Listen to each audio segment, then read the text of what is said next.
My orders really are to wipe them out. Everyone. President Rodrigo Duterte said it would be over in a matter of days. But it is stretched into months.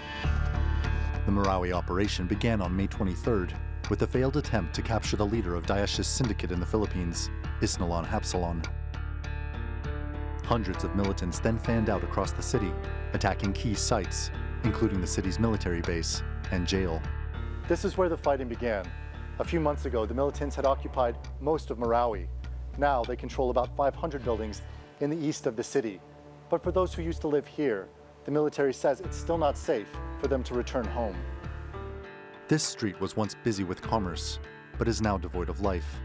That place look like a ghost town.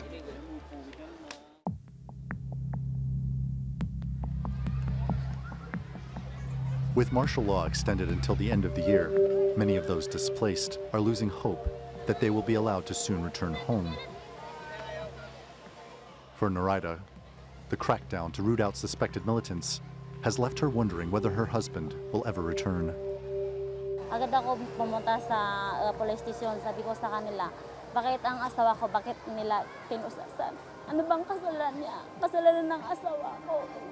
Wala siyang kasalanan. Mabait po siya. Police told her he's a terror suspect because he fixed a motorcycle belonging to a member of Maute, a group allied with Daesh. Maawa na po kayo.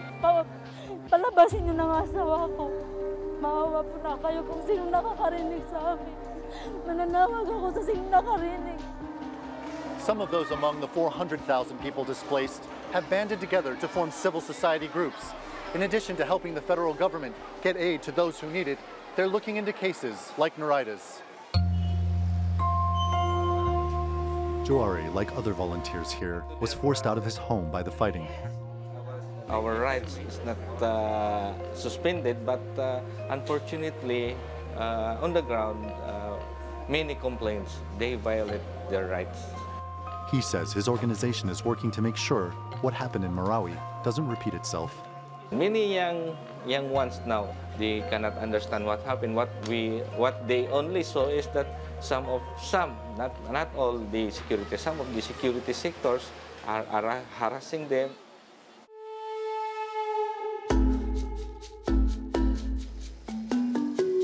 Mindanao, the Philippines' second-largest island, is home to a centuries-long battle for what is known as the Bangsamoro struggle for self-determination.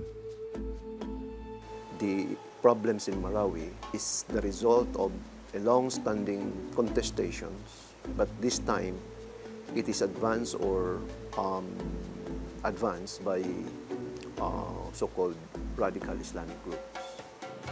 People in and around Marawi are Mindanao, or people of the lake, one of the ethno-linguistic Muslim groups that comprise the Bangsamoro. Their home is as abundant with natural beauty as it is racked with poverty and youth unemployment. What some say is a ripe combination for Daesh to exploit.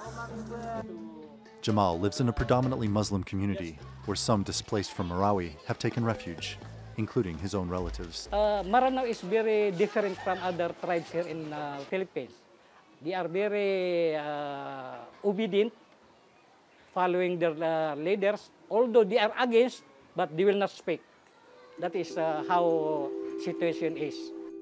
While there are concerns over how martial law is being implemented, the government says it's still widely popular. There is great support for martial law in Mindanao, amongst Mindanaoans. Maybe there are those who had suffered from this in their own way, and we can understand their discomfort, their challenging statements against martial law. But that is not a preponderant position by many in Mindanao. Some praise the Duterte administration for not dealing in half measures. But there are quiet signs of the fear here of being accused or even targeted. In a place that has not seen lasting peace for generations. Randolph Nogel, the Newsmakers in Mindanao.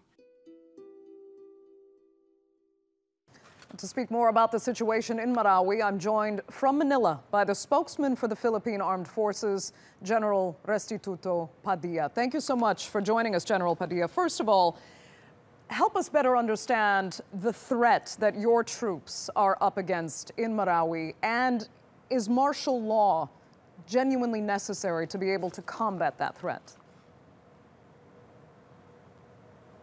Oh, yes. First off, Andrea, thank you for having me. And in answer to your first question, we are up against a force consisting of local terrorist groups who have combined forces from the 23rd of May in the area of Marawi, and joined by a few elements of foreign terrorists from primarily Southeast Asia and a few from the Middle East. The exact number of which we believe not to be more than 40. And this group has taken up arms after we have tried to serve a warrant on the afternoon of the 23rd to effect the arrest of a known local leader by the name of Hapilon, and having preempted some of their plans, which was supposed to have taken place 3 days after, on the 26th of May, at the beginning of Ramadan in the local area. We were able to preempt a bigger plan that they were trying to hatch. Now, this local conflict, a rebellion of some sort, has been ongoing since the 23rd of May and now on its 84th day here in the Philippines.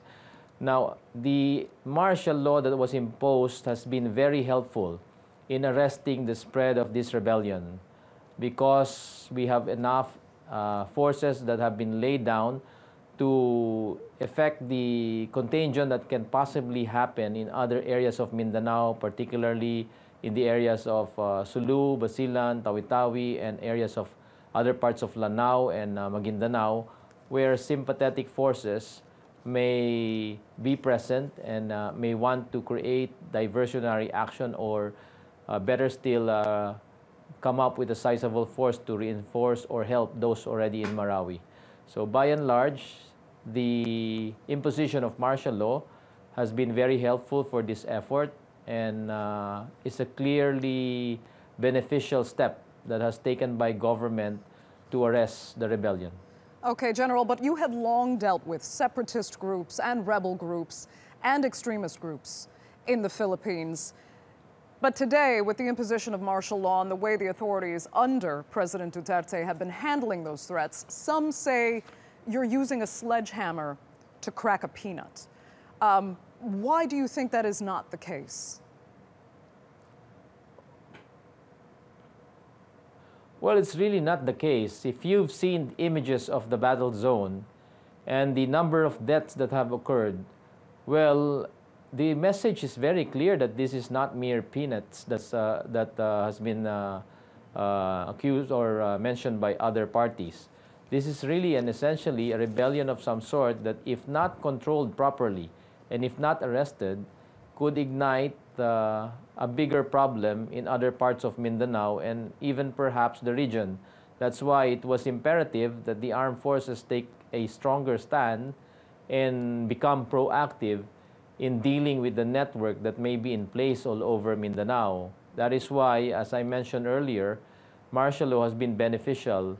Although martial law here essentially only canceled the privilege of the writ of habeas corpus, it essentially provides us the opportunity to effect an arrest without getting a search warrant or an arrest warrant, and search other areas without the benefit of a search warrant.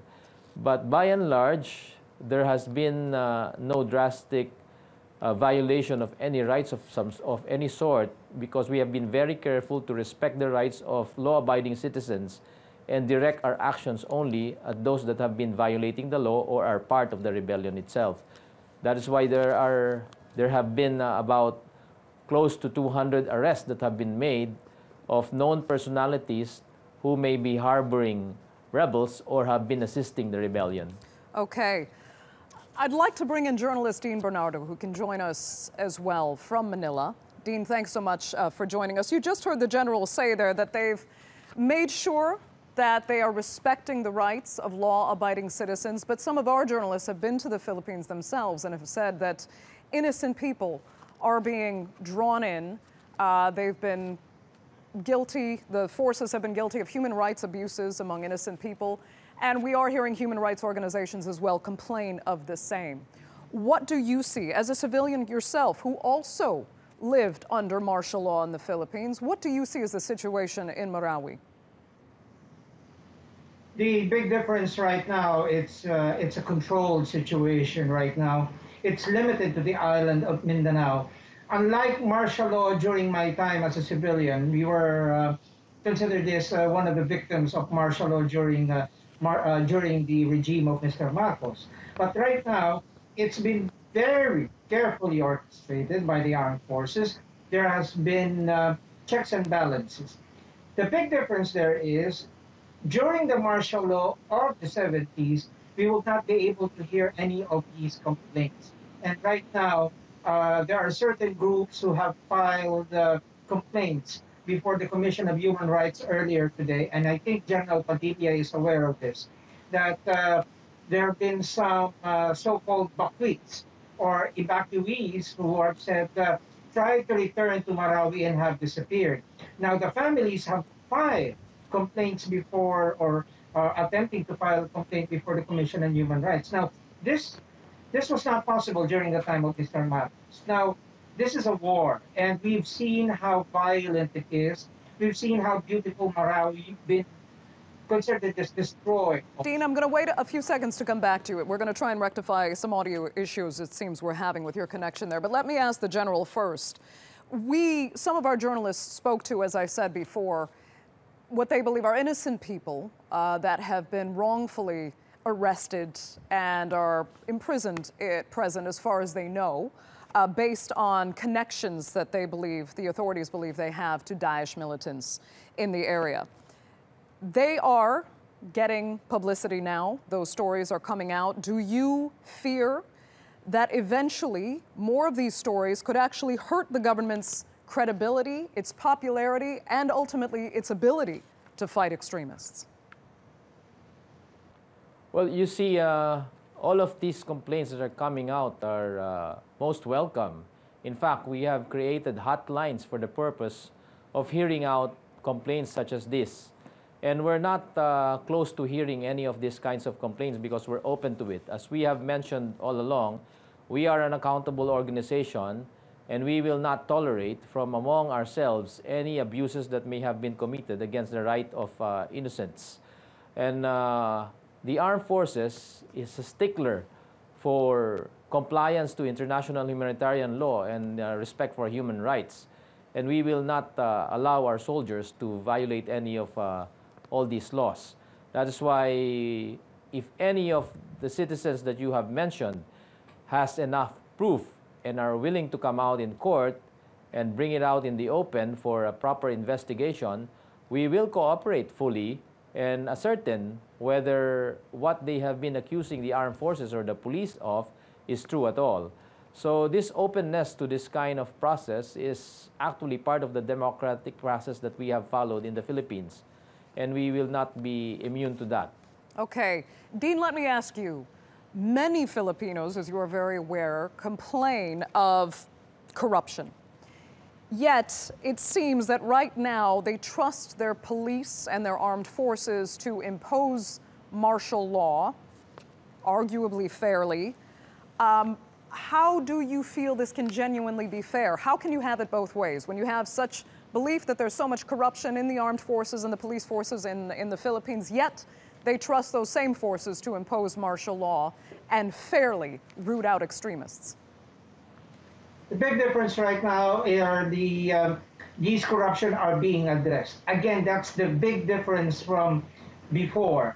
Right now we have means of filing complaints, we have grievances, and the armed forces and even the Philippine National Police have been doing its part in trying to address this possible acts of corruption.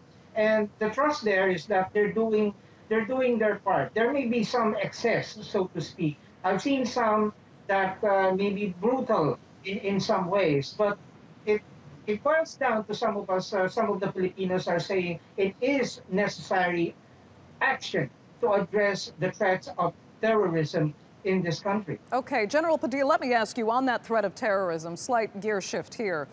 How much do you think Daesh has empowered extremist ideologies and extremist groups in the Philippines?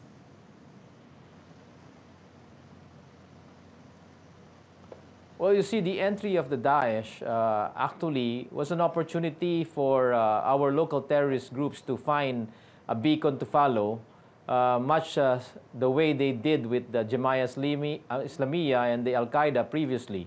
But now that the JI and the Al-Qaeda are no longer in the horizon, being past terrorist organizations that have lost their reason for being, they now see the Daesh as a beacon to follow, and that's why many of the local terrorist groups have pledged their allegiance to this group.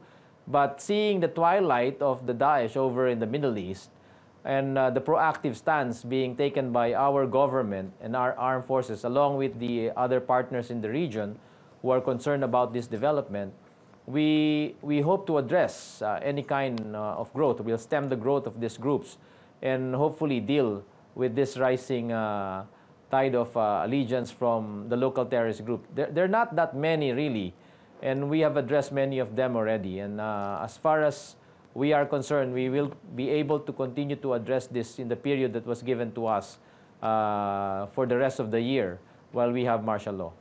Okay. Unfortunately, we'll have to leave it there. General Padilla and Dean Bernardo both joining us there from Manila. Thanks so much for that.